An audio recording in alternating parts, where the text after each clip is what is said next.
Hi guys, welcome to our channel Murali melodies. Friends, ముందుగా చిన్న విజ్ఞప్తి.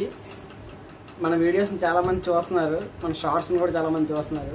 అప్పుడు 10,000 వరకు వ్యూస్ వస్తున్నాయి, బట్ 10-20 లైక్స్ వస్తున్నాయి. సబ్స్క్రిప్షన్స్ కూడా చాలా తక్కువ ఉన్నాయి కాబట్టి నచ్చితే ఒక లైక్ చేయండి ఫ్రెండ్స్. మీరు చేసే మీకు ఒకే లైక్ అనిపించవచ్చు, బట్ మీరు చేసే ప్రతి ఒక్క లైక్ కూడా యూట్యూబ్ కనీసం 1000 మందికి స్ప్రెడ్ చేస్తుంది ఈ వీడియోని. అలాగే ప్రతి ఒక్క మాది ఒకటే కదా సబ్స్క్రిప్షన్ అనిపించవచ్చు, కానీ మాకు అది చాలా మోటివ్గా ఉంటుంది. నాకు ప్రజెంట్ మన ఛానల్కి ఉన్న 308 సబ్స్క్రైబర్కి ప్రతి ఒక్కరికి కూడా thank you so much. And ఇంకా మిగతా వాళ్ళు కూడా సబ్స్క్రైబ్ చేసుకుంటారని ఆశిస్తున్నాను. ఇంకా లేట్ చేయకుండా వీడియోలోకి వెళ్ళిపోదాం ఫ్రెండ్స్. మీరు తమిళలో చూసింది నిజమే, 10,000 రూపాయలకే బండి అని చెప్పి ఆన్లైన్ వెబ్సైట్స్లో లేదంటే ఆన్లైన్ మార్కెటింగ్ ప్లాట్ఫామ్స్లో ఇలా చాలా స్కామ్లు చేస్తున్నారు ఫ్రెండ్స్. అయితే దీనికి బెస్ట్ ఎగ్జాంపుల్ నా లైఫ్లో జరిగిన మా ఫ్రెండ్కి జరిగిన ఇన్సిడెంట్ని మీకు ఎక్స్ప్లెయిన్ చేస్తాను. సో లాస్ట్ వరకు ఈ వీడియోని చూడండి, చాలా ఇన్ఫర్మేటివ్గా ఉంటుంది. అలాగే మీకు ఎక్కడైనా బోర్ అనిపిస్తే 1.25లో పెట్టి చూసుకోండి ఫ్రెండ్స్, కానీ ఎక్కడ స్కిప్ చేయకండి వీడియోని మాత్రం లాస్ట్ వరకు చూడండి. మా బెస్ట్ ఫ్రెండ్ ఒక అబ్బాయి బీటెక్ కంప్లీట్ చేసుకున్నాడు ఫ్రెండ్స్. తను బీటెక్ గ్రాడ్యుయేట్ కంప్లీట్ అయిన తర్వాత జాబ్ ట్రయల్స్లో ఉన్నాడు ప్రజెంట్. అలాంటి అబ్బాయి తనకి జాబ్కి ముందే ఒక మంచి బండి తన చేతిలో ఉంటే అన్ని విధాలుగా తను బాగుంటుంది, బయట సెర్చింగ్కి తను ఇబ్బంది పడకుండా ఉంటాడని చెప్పేసి ఒక మంచి బైక్ కోసం, ఒక సెకండ్ హ్యాండ్ బైక్ కోసం తను సెర్చ్ చేశాడు. అయితే తను ఆన్లైన్ వెబ్సైట్స్లో సెర్చ్ చేశాడు. మార్కెటింగ్ యాప్స్ ఉంటాయి కదా, ఆన్లైన్ మార్కెటింగ్ యాప్స్ పేర్లు ఇక్కడ మనం ఇప్పుడు ఇనిషియల్గా స్టార్టింగ్ స్టేజ్లో ఉన్నాం కాబట్టి పేర్లు మెన్షన్ చేయడం కరెక్ట్ కాదని నా అభిప్రాయం. సో ఏదైనా కానీ ఆన్లైన్ మార్కెట్ ఫ్రెండ్స్. అయితే ఆన్లైన్లో ఒక బైక్ కొందామని చెప్పేసి తను సెర్చ్ చేశాడు. అందులో ఒక బైక్ అయితే తనకు బాగా నచ్చింది, సెలెక్ట్ చేసుకున్నాడు. బైక్ చూడడానికి చాలా కొత్తగా ఉంది, పల్సర్ బైకు. సో దాని కాస్ట్ హాఫ్ రేట్గా నియర్లీ 65,000 60,000కి ఇచ్చేస్తానని చెప్పేసి తనైతే పెట్టడం జరిగింది. అయితే 10,000 స్టార్టింగ్ అడ్వాన్స్ అమౌంట్ ఇస్తే చాలు, బైక్ ఇచ్చేస్తాను, హ్యాండ్ ఓవర్ చేస్తాను, మిగిలిన అమౌంట్ తర్వాత అని చెప్పేసి తనైతే ఫోన్ కాల్లో చెప్పాడు ఫ్రెండ్స్. అయితే తన ఫోన్ నెంబరు, బైక్ డీటెయిల్స్ అన్నీ ఇచ్చాడు కదా. తనకి ఈ అబ్బాయి తను అప్రోచ్ చేయడం జరిగింది. తనైతే ఫోన్ చేశాడు, సార్ మీరు ఆన్లైన్లో బైక్ ఫొటోస్ పెట్టారు కదా, నాకు ఇంకా క్లియర్గా పెట్టాలి కొన్ని pics and test drive pick అవన్నీ కావాలి. సో తను కూడా గ్రాడ్యుయేట్ స్టూడెంటే కదా, అవన్నీ అడిగాడు అనమాట. తను టెస్ట్ డ్రైవ్ చేసేసి బైక్ అన్నీ పెట్టాడు. టెస్ట్ డ్రైవ్ చేసి ఇలా ఉంది బండి కండిషను, అండ్ సౌండ్ ఇలా ఉంది, ఇంజిన్ పికప్ ఇలా ఉంటుంది, ఇలా RRR ఇలా ఉంటుంది అని చెప్పేసి డెమో వీడియోస్ 3-4 పెట్టాడు ఆ బైక్తో స్టంట్స్ చేసి. సో ఈ అబ్బాయి క్లియర్గా అర్థమైంది, బండి పికప్ అర్థమవుతుంది, నెక్స్ట్ బండి కలరు, బండి మొత్తం జూమ్ చేసి చూస్తున్నాడు, నీట్గా ఉంది. సో ఎక్కడ స్క్రాచెస్ లేవు, డ్యామేజ్ లేదు, ఏవి పగిలిపోలేదు, విరిగిపోలేదు, అంతా బాగుంది. సో దీనికి చాలా నచ్చింది. దట్ 1 year అయింది బైక్ కొని చెప్పాడు కాబట్టి దీనైతే హ్యాపీ.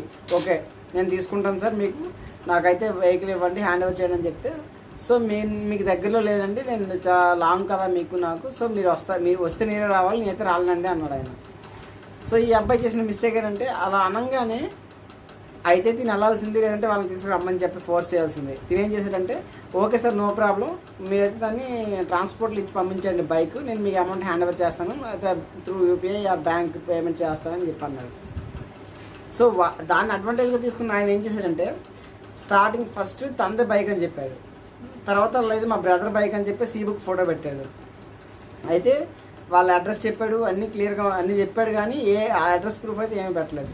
సీబుక్ అయితే తన అన్నయ్య గారి పేరు, బ్రదర్ పేరు మీద ఉందని చెప్పేసి సీబుక్ మెర్జ్ చేసి సీబుక్ని ఎడిట్ చేసి పెట్టాడు అనమాట, సీబుక్ వాళ్ళ అన్నయ్య గారి పేరుని.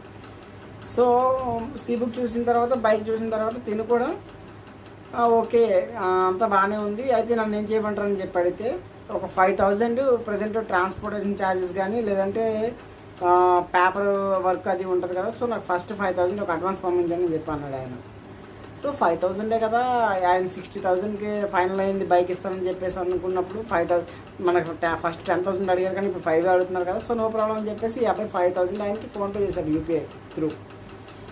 ఓకే ఫస్ట్ 5,000 UPI చేసిన తర్వాత ఆయన ఒక ½ an hour తర్వాత మళ్ళీ కాల్ చేసి, సార్ 5,000 UPI చేశాను, పేపర్ ఛార్జెస్ అయ్యి అన్నారు, ట్రాన్స్పోర్టేషన్ ఛార్జెస్ అన్నారు, సో బండి పంపించండి, ఇప్పుడు పంపిస్తారు కదా, రేపు ఈరోజు ఈవినింగ్ పంపిస్తారు కదా అంటే, లేదండి డాక్యుమెంట్ ఛార్జెస్ కూడా ఒక 10,000 ఎక్స్ట్రా అవుతాయి, సో అవి కూడా వేసేసేయండి, డాక్యుమెంట్ ఛార్జెస్ అండ్ ట్రాన్స్పోర్టేషన్ అంతా కలిపి ఆ 10,000 మొత్తం 15,000లో ఇంక్లూడ్ చేసేస్తాను, ఇంకా ఏ ప్రాబ్లం ఉండదు, మీ పేరు మీద ట్రాన్స్ఫర్ చేస్తాను, దానికి ఇన్సూరెన్స్ అన్నీ ఉంటాయి. సో నో ప్రాబ్లం, ఇంక మీకు ఎటువంటి ఇబ్బంది ఉండదు, బండి మీకు పంపించేస్తాను, మీకు హ్యాండ్ ఓవర్ అయ్యి మీరు అంతా ఓకే అనుకుంటే మిగిలిన అమౌంట్ ఏంటని చెప్పాను. సో వెనకైనా ముందేనే ఇచ్చే అమౌంటే కదా, 60,000 అందులో 10,000 కదా అడుగుతున్నారని చెప్పేసి ఈయన ఇంకో 10 కూడా ఫోన్పే చేశారు ఆయనకి. సో ఓవరాల్గా 50,000 ఫోన్పే చేసిన తర్వాత వాళ్ళు అప్పుడు ఈ అబ్బాయికి ఒక డౌట్ రావాలి. యాక్చువల్గా 15,000 ఫోన్పే చేసిన తర్వాత వరకు కూడా వాళ్ళు ఫోన్ చేయట్లేదు, రెస్పాండ్ అవ్వట్లేదు, చేయాల్సి వస్తుంది వాళ్ళకి ఫోన్.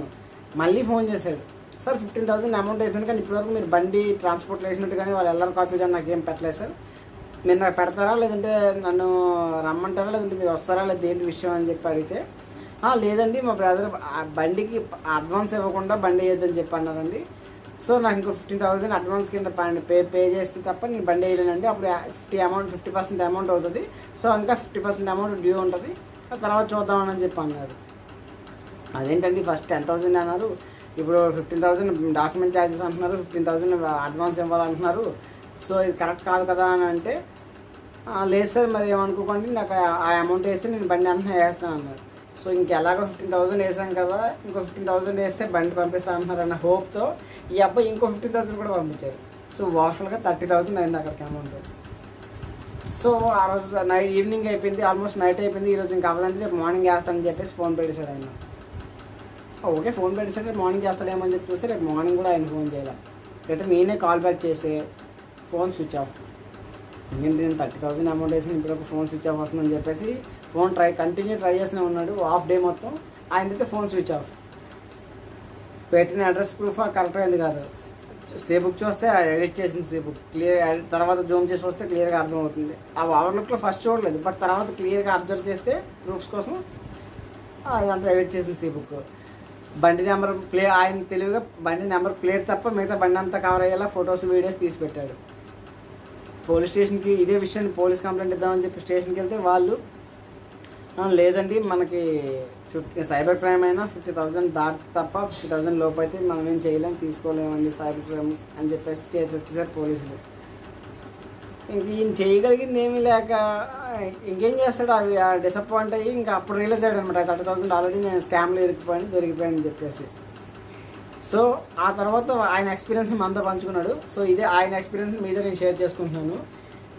సో గైస్ మనకి ఏ క్షణమైనా ఏ టైంలో అయినా ఎలాంటి టైంలో అయినా ఇలాంటి ఎక్స్పీరియన్స్ అయితే అవ్వచ్చు. ఆల్రెడీ మీరు చూస్తున్న చాలామందికి అయ్యే ఎలాంటి ఫీలింగ్ ఎలాంటి సిచ్యువేషన్స్ ఎక్స్పీరియన్స్ చేసి ఉంటారు.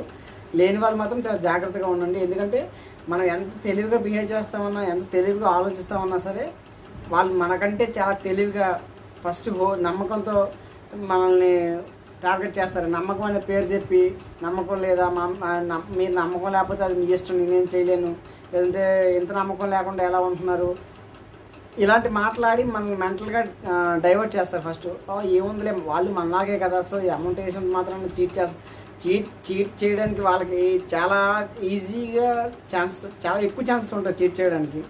మనం మోసపోవడానికి కూడా అంతే ఎక్కువ ఛాన్సెస్ ఉంటాయి. సో ప్రతి క్షణాన్ని ప్రతి మినిట్ని చాలా జాగ్రత్తగా మనం హ్యాండిల్ చేయాల్సి ఉంటుంది ఫ్రెండ్స్ ఇలాంటి కేసెస్ ఫేస్ చేస్తున్నప్పుడు. సో చాలా జాగ్రత్తగా ఉన్నాను ఫ్రెండ్స్. ఈ వీడియోని ఎంత వీలైతే అంతమందికి ఈ వీడియోని షేర్ చేయండి. అలాగే ఈ వీడియో మీకు ఇంతవరకు చూసారంటే మీకు ఎంతో కొంత నచ్చే ఉంటుంది. సో ఖచ్చితంగా లైక్ చేయండి. పర్సనల్గా ఎవరికి షేర్ చేయకపోయినా కనీసం వాట్సాప్ స్టాటస్కైనా పెట్టండి. ఎందుకంటే చూసేవాళ్ళు చాలామంది ఇప్పటివరకు ఇలాంటి సిచ్యువేషన్ ఫేస్ చేయకపోతే ఇది చూసాకైనా కొంతమంది రియలైజ్ అయ్యి కొంచెం జాగ్రత్త పడతారు. Thank you so much. Thank you guys.